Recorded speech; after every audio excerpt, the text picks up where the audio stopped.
Hey darlings, trigger warning today about suicidal thoughts and God and all of that. So it's been interesting because I had this huge stressor trying to sell the house that I owned with my ex-partner.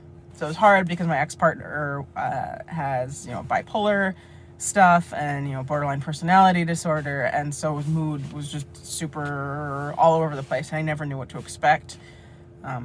And it was scary and unpleasant. So trying to deal with that as we divvied up items, and he really wanted my help or for us to work together when it came to like fixing up the house or moving things, and I figured we could just do most of it on our own, and then he'd get mad at me for not wanting to work with him. And just the whole thing, trying to get everything done, trying to make sure everything was clean enough and that we did get it all out on time and that it just went through okay, because it's kind of an older house and it has its quirks, and it was just so much on my plate. And then when it sold, it felt not real. It was really odd.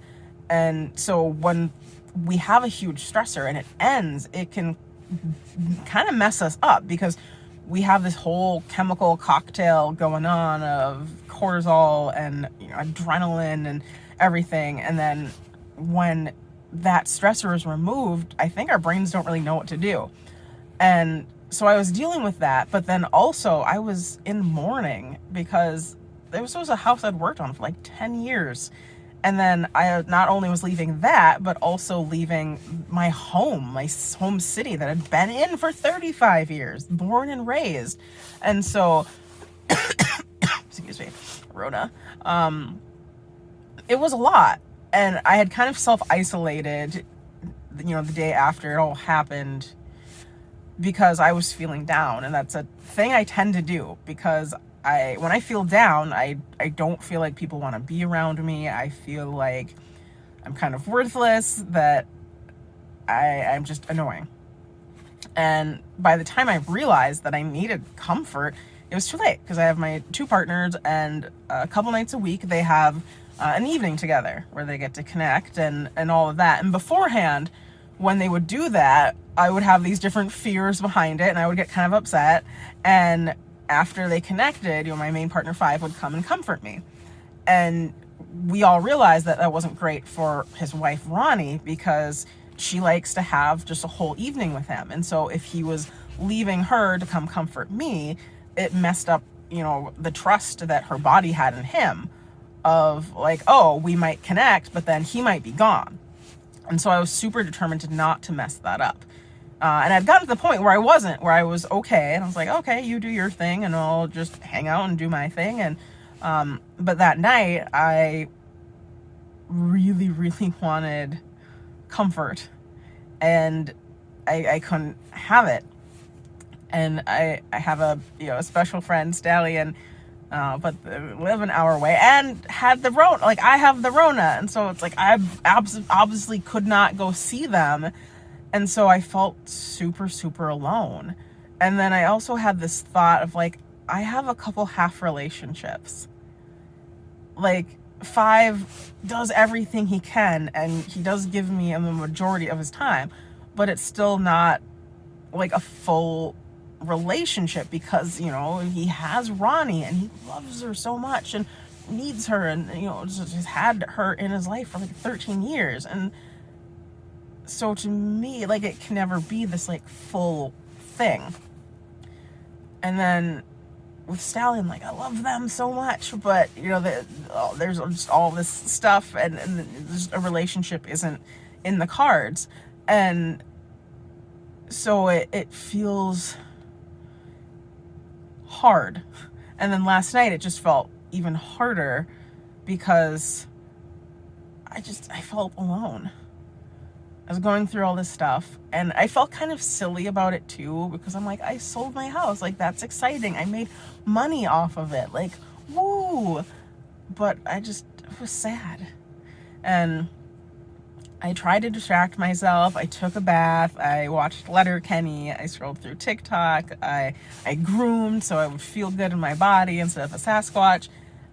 and it only helped a little bit. And by the time my partners came up to bed, you know, just they're crying, and crying silently is really hard. And just feeling horrible, just feeling like I was in this super, super dark place. And I knew a lot of it was neurochemical issues and, you know, this like letdown effect or whatever. But I just couldn't get out from it. And so I went out to the kitchen and I was just sobbing.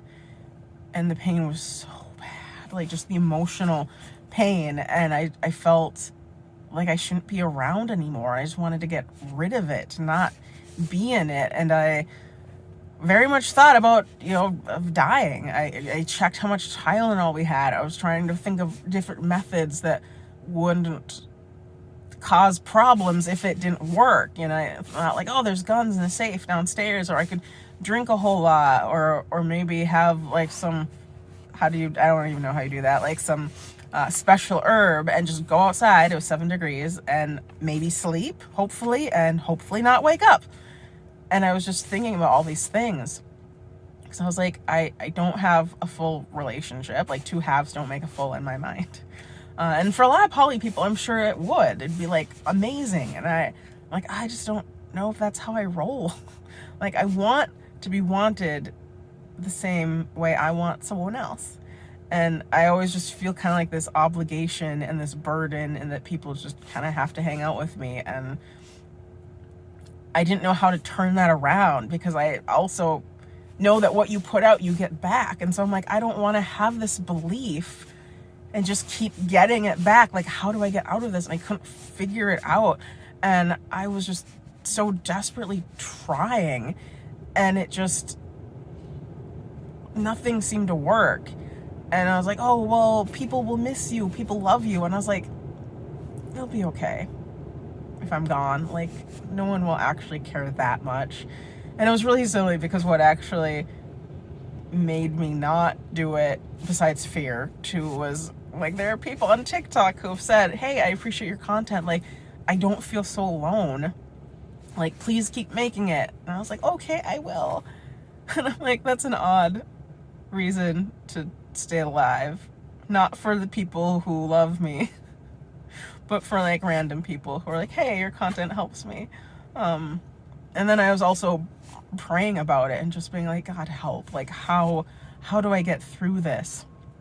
And I had this sense of like, hey, check out this meditational devotional, because I get one every day from a pastor called Joseph Prince. He's like very upbeat, grace-based.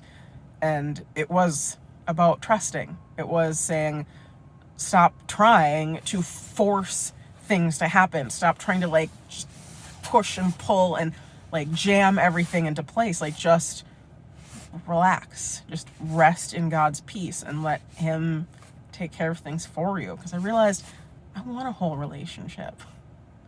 I do. And I've been trying to figure out how to make that happen, and I don't know how. And if I can just relax and trust that it will come, that would be a lot better. And hopefully I can get out of this chemical cocktail soup. Excuse me, Rona. And feel better. So that's where I am now. Car's charged. I should get out of here. But yeah. It's been interesting, but hopefully better. I don't know. Okay, bye.